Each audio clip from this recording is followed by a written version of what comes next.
घटिया औरतों, बहू घर में बैठी आराम से पलंग तोड़ रही है और नौकर लगा रखे हैं, और फिर भी उम्मीद करती हैं घटिया टुच्ची औरतें कि सास जाकर के सुपरवाइज। अप्सरा मोम के हस्बैंड क्या कह रहे थे कि भाई कई बार तो पूरा पूरा दिन भूखे रहना पड़ता था, नौकर नहीं आती थी तो बहू रानी खाना भी नहीं बनाकर खिलाती थी पापा जी को और माता जी को।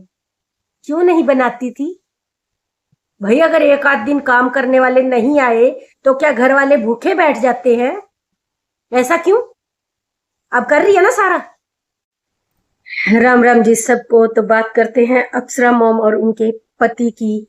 तो आज अप्सरा मोम बता रही थी कि उन्होंने फैसला कर लिया है कि वो 6 महीने के लिए कहाँ जाने वाले हैं, बेटी के पास या बेटे के पास। तो भाई कितने स्वाभिमानी इंसान हैं ये दोनों। मतलब कितना काम किया इन्होंने जीवन में, हॉस्टल किया, हॉस्टल के बच्चों को संभाला, उनके लिए खाना बनाया, सब कुछ किया। और फिर जब बहू घर में आई तो उन्होंने सर्वेंट भी रखा हेल्प के लिए, नौकर भी रखा घर में खाना बनाने के लिए, सफाई करने के लिए। तो खुद सारी जिंदगी मेहनत करी, उसके बाद अब जाकर ऐश करने की बारी आई। लेकिन कुछ लोग सोचते हैं घर में घुसते ही ऐश शुरू कर दे, मेहनत बिल्कुल भी नहीं करे, सिर्फ ऐश करे। तो ऐसा कैसे होगा? मेहनत तो करनी पड़ेगी ना।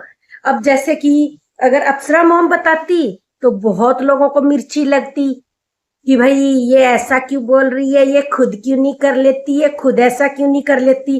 तो घटिया औरतों, बहू घर में बैठी आराम से पलंग तोड़ रही है और नौकर लगा रखे हैं, और फिर भी उम्मीद करती हैं घटिया टुच्ची औरतें कि सास जाकर के सुपरवाइज करे। बल्कि काम नहीं करना था, नौकरों को सुपरविजन करना था, उनके काम को देखना था, उनसे ढंग से काम करवाना था, करना कुछ नहीं था। फिर भी कुछ घटिया औरतें बार बार अप्सरा मोम के पीछे पड़ी हुई है, जबकि उन्होंने सारी सुविधाएं ऑलरेडी बहू को दे दी थी आने से पहले ही, नौकर नाकर सब रख दिए थे उसके लिए। और एक मेरे पास कमेंट आया किसी का, मैं बताती हूँ आपको देख के। तो भाई मेरे पास एक कमेंट आया है, जब मैंने कल वीडियो बनाई थी कि नौकरों की फौज अब कहाँ गई मौज, बेटा बहू के लिए लगे पड़े हैं ना, सारे काम हो रहे हैं ना, बीमारियां बुमूरियां सब छूमंतर हो चुकी है ना, ऑपरेशन उपरेशन सब ठीक हो गया है ना, तो अब लगे पड़े हैं। तो भाई किसी ने लिखा, उनका नाम है, नाम मेरे को नहीं दिख रहा क्योंकि मेरे को चश्मा लगाना पड़ेगा, तो अभी मेरे पास है नहीं। तो उन्होंने लिखा कि फौज तो माता जी के पास भी नहीं है, गायब है। तो भाई मैं उनको बताना चाहूंगी कि माता जी ने तो बहुत पहले, मेरे प्यारे भाई या बहन, उन्होंने पहले ही बता दिया था कि हम मेहनती लोग हैं, हम पहले भी बहुत मेहनत करते थे, बहुत लोगों का खाना बनाते थे, और मैं अब भी बनाऊंगी, अपने हाथ से बनाऊंगी। और जो नौकरों की फौज रखी थी वो बहू के लिए रखी थी कि उसको किसी तरह की तकलीफ ना हो, वो जाए और टाइम से सारे काम करवा ले। लेकिन वो तो बेड से नीचे नहीं उतरी, अपाहिज की तरह पड़ी रही, जैसे अपाहिज रहते हैं ना वैसे पड़ी रही, बेड पे ही पड़ी रही, इवन नौकरों तक को देखने नहीं गई। और ससुर जी अभी क्या कह रहे थे, अप्सरा मोम के हस्बैंड क्या कह रहे थे कि भाई कई बार तो पूरा पूरा दिन भूखे रहना पड़ता था, नौकर नहीं आती थी तो बहू रानी खाना भी नहीं बनाकर खिलाती थी पापा जी को और माता जी को। क्यों नहीं बनाती थी भाई? अगर एक आध दिन काम करने वाले नहीं आए तो क्या घर वाले भूखे बैठ जाते हैं? ऐसा क्यों? अब कर रही है ना सारा।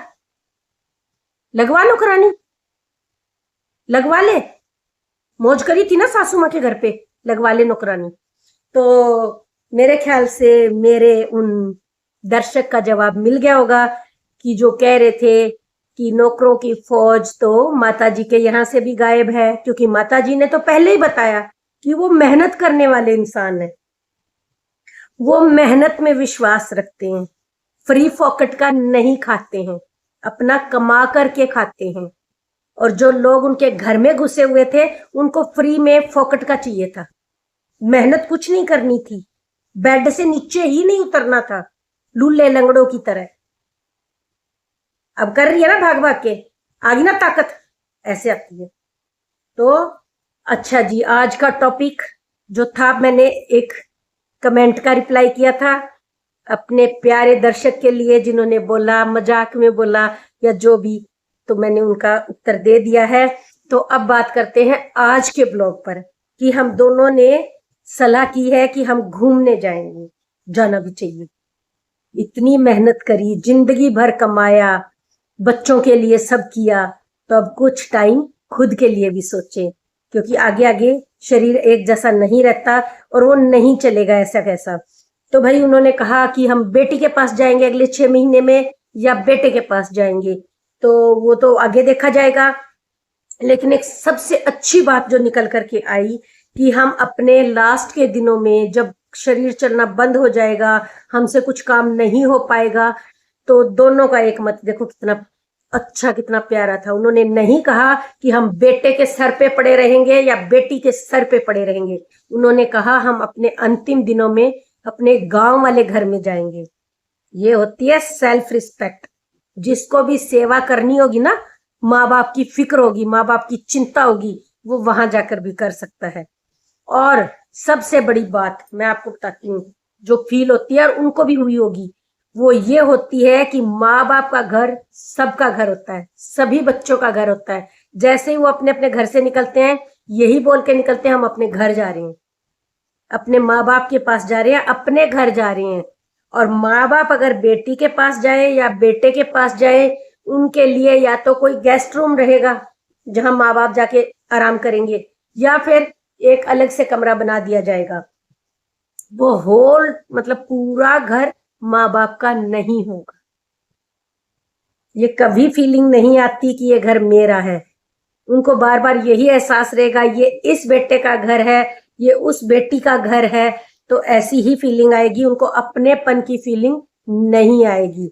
लेकिन बच्चे जब माँ बाप के पास आते हैं तो उनको अपनेपन की फीलिंग आती है कि ये हमारा घर है, ये हमारा अपना घर है। तो ये भी बहुत बड़ा फैक्टर है जो बहुत ही समझदार अप्सरा मॉम और उनके पति ने फैसला किया है कि वो लास्ट के दिनों में अपने गांव में जाएंगे, अपने भाईचारे में जाएंगे और वहां जाकर उनको बहुत अच्छा लगेगा। तो ये सोच बहुत ही बढ़िया है भाई। कभी भी बेटे बेटियों का घर अपना घर नहीं होता। वहां पे आपके लिए या तो एक कमरा रखा जाएगा कि ये आपका है। क्यों है भाई? जब माँ बाप के घर बच्चे आते हैं तो उनको हर जगह बोल दिया जाता है सारा घर आपका है बेटा, आप जहां चाहे सोएं, आप जहां चाहे रहें। उनके लिए किसी तरह की कोई प्राइवेसी नहीं होती। माँ बाप के घर में कभी कोई प्राइवेसी नहीं होती, जो मन करे वो कमरा उनका।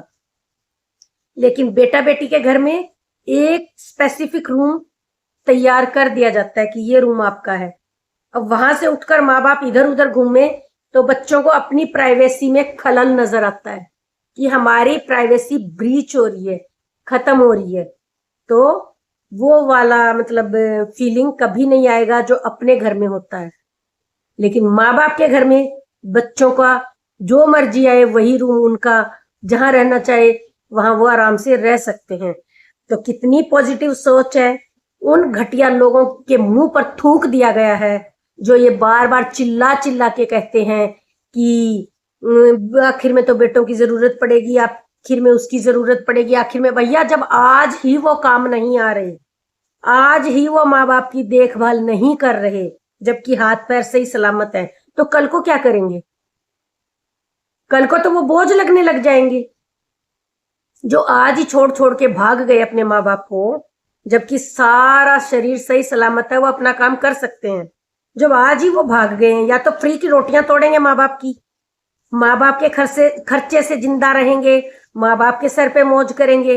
अगर ऐसा नहीं है पॉसिबल तो फिर भाग जाएंगे अपना पैसा लेकर, कहीं उनके पैसे में खलल ना पड़ जाए, फिर अपना पैसा लेकर दफा हो जाएंगे, रफू चक्कर हो जाएंगे। फिर वो उनका अपना पैसा है ना। और माँ बाप जब बहुत गरीब होते हैं, जब उनके पास कुछ भी नहीं होता, तब भी अपने बच्चों को बड़े आराम से पाल लेते हैं।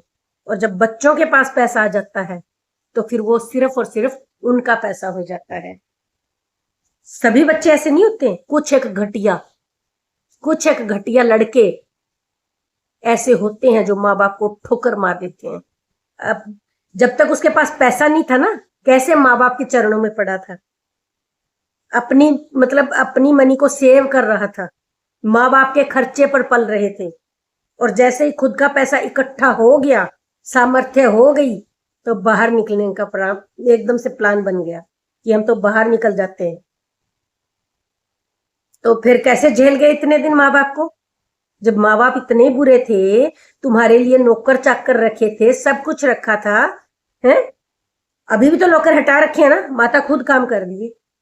वो चाहती तो अभी भी रख सकती हैं, आराम से रख सकती हैं। तुम लोगों के लिए रखे थे ना, लेकिन खाना नहीं मिलता था पूरा दिन। अगर नौकर छुट्टी मार गई, नौकरानी खाना बनाने वाली, तो वो नहीं उठती थी पलंग से, खाना नहीं बनाती थी। तब भी सासू माँ की इंतजार करती थी कि वही खाना बनाए और हमें खिलाए। ये है घटिया लोगों की सोच। तो भाई, अप्सरा मॉम और उनके पति की सोच बहुत ही शानदार है। उन्होंने पूरा प्लान अपना सेट कर रखा है। अब सब अपने अपने दम पे आगे बढ़ते रहो भाई, कामयाब हो या फेल हो जाओ, इसमें माँ बाप का अब कोई रोल नहीं। माँ बाप ने बहुत संभाल लिया, बहुत कुछ कर दिया, और जलने वालों को तो बहुत कुछ करके दिखा दिया कि जलते रहो, बलते रहो। और वो पति पत्नी बिल्कुल मस्ती में चल रहे हैं, अपने जीवन को बहुत खुशियों से भर रहे हैं। तो भाई, मैं तो यही दुआ करूंगी कि दोनों हमेशा खुश रहें, और वो किसी पर भी निर्भर नहीं है। वो इंडिपेंडेंट हैं, अपने दम पे कमा रहे हैं, अपना खा रहे हैं, किसी से नहीं मांग रहे। और आगे का भी प्लान कर लिया है कि हमें किसी की जरूरत नहीं है। जो आज उनके काम नहीं आ रहे, आज उनकी देखभाल नहीं कर रहे, तो कल को भी ऐसे लोगों की बिल्कुल भी उम्मीद नहीं की जा सकती। फिर तो ऐसे लोगों को माँ बाप बोझ लगने लगेंगे। तो भाई, मेरे ये विचार आप सबको कैसे लगे? अगर पसंद आए हो तो प्लीज भर भर के लाइक और कमेंट दीजिए। और जो भी मेरे चैनल पर नए आए हैं, प्लीज मेरे चैनल को सब्सक्राइब कर लीजिए। और मेरा ये ब्लॉग देखने के लिए आप सबका दिल से बहुत बहुत धन्यवाद। राम राम।